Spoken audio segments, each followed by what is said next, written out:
بعد رفتم اشتراک کردم. راستیگه من اگر امروز بیکار میبودم من 3 ساعت با در کار میرفتم قطعشان همراهشون در خونهشون دوامش جشن میگرفتن. بعد میبینم که بعضا وقت سوال درباره خودشان باشه و یا سوال کچ کرده به زندگی دیگرو دخالت میکنن. پیشکی میگویم که ضبط رفته ایستاده است و این ضبط شما رو ویس دنیا میفهمد. تا حاضره ویدیوهای شما یا من اتمیتکه کردن میگذارن. راستش رو گویید با شوهرتون عبدالله خوشبخت هستید؟ احسن و چنین زنهایی که مثل در زندگی مثل مرد هستند. حتی همون برای همین همیشه حسود خوری بخیلی از بین رود بسیار خوب می شود. همین گونه آدم ها موقع نمییابند. من خدای ازاره میکنم که خداوند ما تا ما روزی که امروز گلانه دیدم ما هم بینیم همین روزای فرزندمون توی کنیم. شوهر تو را اجازه میدهد که تو کار کنی. السلام علیکم اپا و خواهر جانان. ما نزدیکی صدوات قرار داریم اپا جانان. نو مگزین های کردیم. نگاه کنین اپا و خواهرکا. اینم خیلی پلاتیه برای شما. اینم خیلی کاردیگانکا برای شما. نگاه کنین همه کاردیگانا اپا و خواهرکا همه رسوتکاواش هسته. عجایب خوشروها که فرسونکن. با میگم اپا و خواهرکا همه نویسین واتساپ ده. چیز در کارتون مگزین ما یافته میتونه اپا جانو. همه چی داریم رومال، سطر، شرف، دیتسکی، لباس، تمامی چی اپا خواهرکا. یک چند گفتن نمونم که تمامی چیز چاره مگزین ما همه مالی ترکیه اپا جانو. دیگه یگانجا اپا خواهرکا اینا دیتسکی نگاه کنین همش ای فیرمای بهترین هن. اینا اپا جانو اینا شرفه کمون، رومالا کمون، شапkaچوی دیتسکی. سلام علیکم سابرینا. خشمانه خوب هستم. رحمت شما چخیر خوب هستید؟ رحمت شما دارید. من به شما زنگ زدم که شما تلفن نگرفتید. خوشبختانه شما خودتون زنگ زدید. چه حال دارید؟ زندگی ها خوب؟ نیست هم من خوب. دیگه خودم از سر بودم تیار داشتم برای کردم شد خانی میانکش. من درستی گپ اطراف یک موضوع زنگ زدم. شما وقتتون هست که صحبت کنیم؟ بله. پیشکی میگویم که ضبط رفته ایستاده است و این ضبط شما رو ویس دنیا میفهمد. راضی هستید؟ اجازت میدهید؟ معنیش خیلی سوالای خوب باشد و جا باشد چرا نه؟ سابرینا راستی گپ شما هفته گذشته تمام اینترنت رو چی میگن نگران کردید، حیران کردید، با جنبش آوردید. یعنی که شما یک کاری خوب کردید، یک کاری خیر کردید.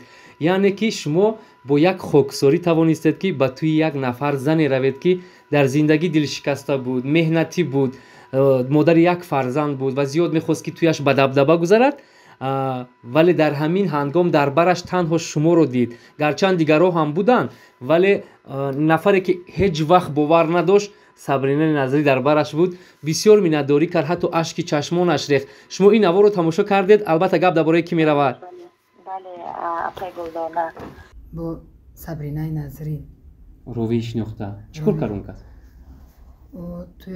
توی همه برقرار کردم، زنگ زدم فیسبوک و شبکه اجتماعیش در نویستم که گفت که من نیستم، من خارجه دایم. گفتیم که من همین روز من توی موندم. گفت که انشالله اگر رسیدم تاجیکستان دا آمدم من میام خدمت میکنیم. من باور نکردم. همون روز من زنگ نزدم. با روز توی خودش ساعتی 12 همجا آمد. من سرم در آسمان رسید و بسیاری بد ای سابرینا نظری میندار هستم که خدمت کرد. همون روز توی داشت، یک کسروی در توی داشت، تویش پرتوف اومد در قوت مراس ایستاد.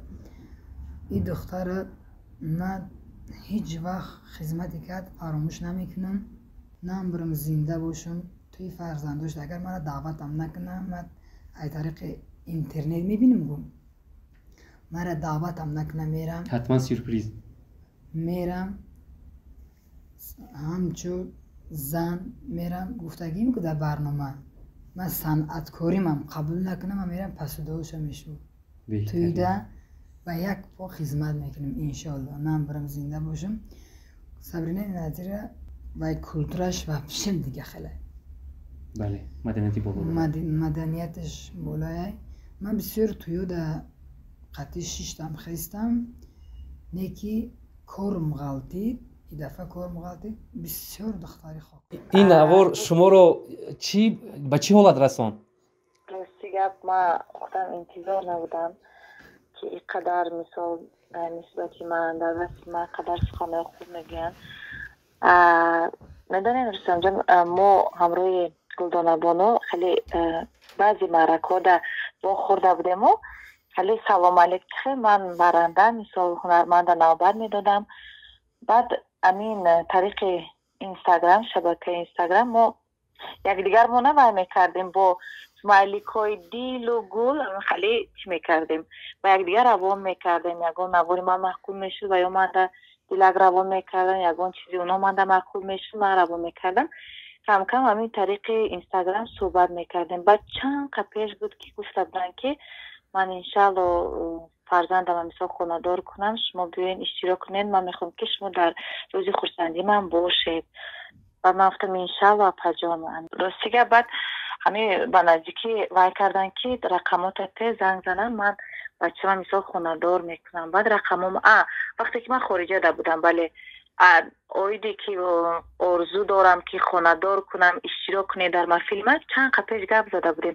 و من گفته بودم که انشالله خدا خواهد تا سلامت باشیم چی بنی من میبیم اشتراک میکنم. بعد که ما روزی خورسندی شدن روزش انیق موندن، بعد نوشتم که من خارجه ده بودم. بعد آمدم رقم آمد دادم زنگ دادن که متاسفانه همون روزی توی ویا من معرکه داشتم. بعد همین خداوند توقری آورد که مثال 1 ساعت من وقت خالگی داشتم. تمام پجای نما 1 ساعت وقت خالگی دارم، من میبینم در محفل شما اشتراک میکنم. بعد رفتم اشتراک کردم. راستیگه من اگر همون روز بیکار میبودم من 3 ساعت با در کار میرفتم قطعشان همراهشون در خونهشون دوامش جشن میگرفتم. ولی همین چقدر که فرصت داشتم من خواستم که درباره همین زنک باشم، برای که گفتی شما که زنی که مثال خودش در زندگی مرد است. من حتی در همون توی دیدم، من وای زنک حرمت میکردم، مثال معقول بود در توی دیدم چقدر مثال زنی قوی است، قوی اراده است، مثال زنی چه گویم گردآفرید است. من گفتم احسن و چنین زنهایی که مثال در زندگی مثل مرد هستند. حتی همون هنرمندایی که همونجا بودن برآمد کردن پیش از اونی که مثال سرود سرایان وصف کردن در گلدانه بانو که هم خیلی در زندگی زنی خوبه، خاکساره، مرده، همه طرفه. مثال عموما یک جا شونده نشیشتن، فقط همی پیش واز گرفتن، هم مرا هر یک میمونه علایده خوش آمدید گفتن، چند مرتبه نزدی من آمدن. راست دیگه در حقیقت وینده چه بعضا وقت ما آدم در شبکه‌های اجتماعی میبینیم، عموما در صورت ها میبینیم دیگه خیلی فکر میکنیم وقتی که قطعی آدم ما میشینیم هم صحبت میشویم تماما اندیشه های ما عوض میشود نسبت هم آدم. یعنی تا آدم قطعی از پیش صحبت نکنی باید که نسبت هم آدم هیچ وقت یکان خیلی فکری کردن در کار نیست. من اوزا نکم مثال حرمت میکنم با یک بوره دوست داشتم شراست دیگه بعدی معرکشون با باید که این قدر من در ویدیو نواری شما وصف کردن چی کردن که سری من در آسمان رسید تا حاضره ویدیوهای شما من اتمیتکه کردن میگذارن میدارویم کامنتاری ها را میخونم چقدر مثالی در خوشم میبید خوشحال میشه. اگر خورسندی داشته باشید اجازت میدید که یک پایه درباره شما خدمت کنم؟ البته رو جان دل من خدای ازاره میکنم که خداوند ما تا ما روزی که امروز گلدانه دیدم ما هم بینیم همین روزای فرزندمون توی کنیم. با گلدانه عزیز با چند عبارت چی گفتن میخواهید، با چند جمله؟ ассалому алайкум бонувони азиз, ман амон ва озодамоҳ айни ҳол дар корейскии компанияи атомӣ кор мекунам. дар ин ҷо кор бениҳоят осон аст. регистратсия мешавен, ҳамагӣ 2 нафарро ба кор даъват мекунен. дар ин ҷо одами бисёр ҷамъ кардан лозим нест. аз ваъняҳотон намеғалтен, балҳои шумо ҳеҷ гоҳ намесӯзад.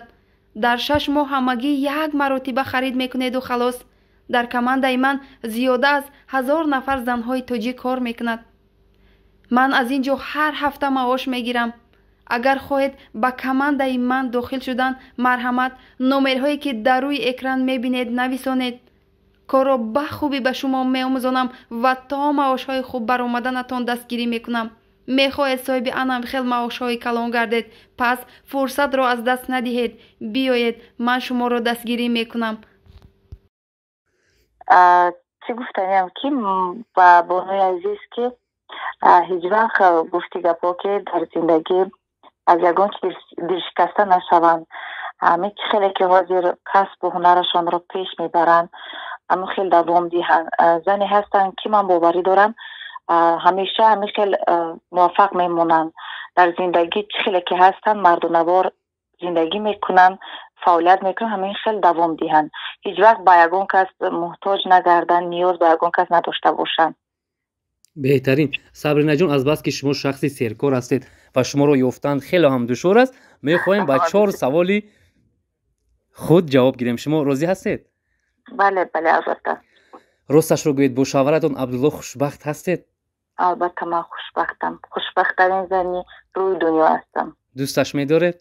بله چرا نه، زیاد دوست می‌دارم. شما آدم دوست نداشته باشم فرزنددار میشم. نه دوست داریم، انشالله که دویم فرزندمون تولد میکنم. بهترین. این دوستداری در او دیده میشود؟ بله بله زیادتر حتی. بیشتر از چی درک میکنید؟ از چشمانش، از تحفه هایش، از مهرش، از محبتش، از هر لحظه ما رو دوستداری میکند، از دوستداری هایش. کی بیشتر در خانه نیست؟ شما یا عبدالله؟ ما هر دو. نه اکو وای خیلی وای بر وقتتر میباید. من همون وقتی که کار داشته باشم یکون ساعت پیش میبرم از خونه. نه من خونه دم عبدالله کار ده. بسیار وقت کی یکمی شده خانه میدراید؟ ما یک جای میداریم. ما تا داداش عبدالله من کار نگیرم، مثال پیما نمیداره، یک جای خانه میداریم. شما الکی تصدیق کردید که فرزند دوم رو انتظار هستید؟ بله این چیز رو ما مخفی نمیداشتیم، ما وقت نبود ولی ما گفتیم. الکی چند ماه است؟ قریب 8. بهترین. با دوستداران هنرتون چند سخن نیک میگفتید خرسند میشید؟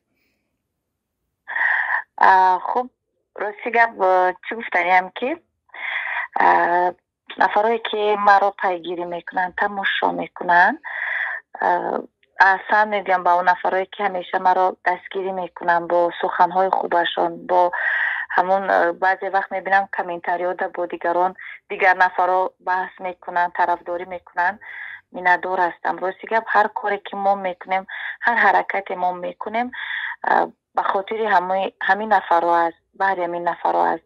برای من با همشان مثال ما میبینیم دنیا در چقدر گپ و خبرها است، چقدر نوتنجی ها است.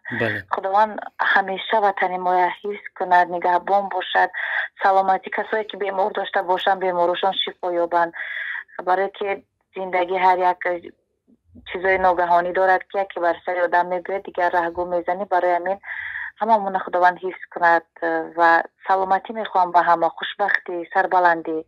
تشکر که مرا پیگیری میکنن، همیشه دستگیری میکنن.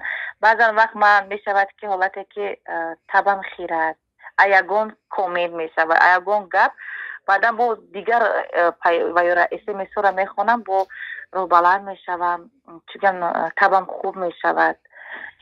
باور کو رستم جان، من در زندگی هم خیلی نفری هستم که با یگان کس کار ندارم.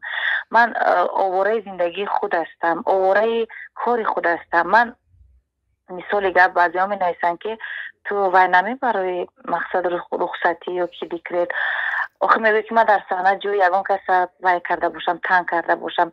من خیلی نفری هستم که کار مهنت دوست میدارم. با بعضی ها می نویسن که شوهر تو را اجازه میدهد که تو کار کنی. آخه وقتی من شوهر من میبینه که من سخت هنری خودم نقض میبینم، کسب خودم نقض میبینم، چه شوهر من میتونه که مانعه کاری من شم خیلی نه. بله. میبیند که من صادق کار خود هستم. ببینم بعضی ها اکو چه فهمونم اکو این گپا ازیر با سوالای شما چی نیسته، نزدیک نیسته. این فکری من است. همون نفرایی که امروز خیلی هم خودشان را چهره نشان میتن در همین شبکه‌های اجتماعی، خودشان را مثال در دیده حس میکنن، بگذار همین نفرای خلق انتخاب کنند، منمانی نکنند در اینترنت شبکه‌های اجتماعی داده. بعد میبینم که بعضا وقت سوال درباره خودشان باشه و یا سوال کج کرده به زندگی دیگران دخالت میکنن. خوب است که اما کار و زندگی خودشان داننده. هر کس زندگیش هر خیل میرود. بود مادامی که منم تنها بودم، زندگی نمیکردم، شوهر نداشتم، زندگی من دیگه خیلی رنگ داشت. امروز من زندگی خودم دارم، فرزند دارم، شوهر دارم. میبینم بعضی چه گویم ناتوان بینان، حسود خوران. بله، با بعضی هاش گویا هم کسبن، هم کارن. نباید کارای کننده اگر بگونه کند سخت نمیرسه. وقتی که هم کارن هم کسبن، خودشون چهره میگیرن، ستاره میگیرن و در زندگی کس دیگه دخل گپ در سر دیگر چی میرود لیکن ولی معلوم است که نمیخواد تعصب کرده جواب در دیگه آدم وای میکنند برای همین همیشه حسود خوری بخیلی از بین رود بسیار خوب میشود همین گونه آدم موقع نمییابند تیز از بین میرود مهر بسیارتر باشه نسبت یک دیگر خوب میشود دستگیری باشد مهر باشد چی در کار می حسود و بخیلی هزار رحمت صبرین جان مایلش عبود باشین سلامت باشید مایلش خب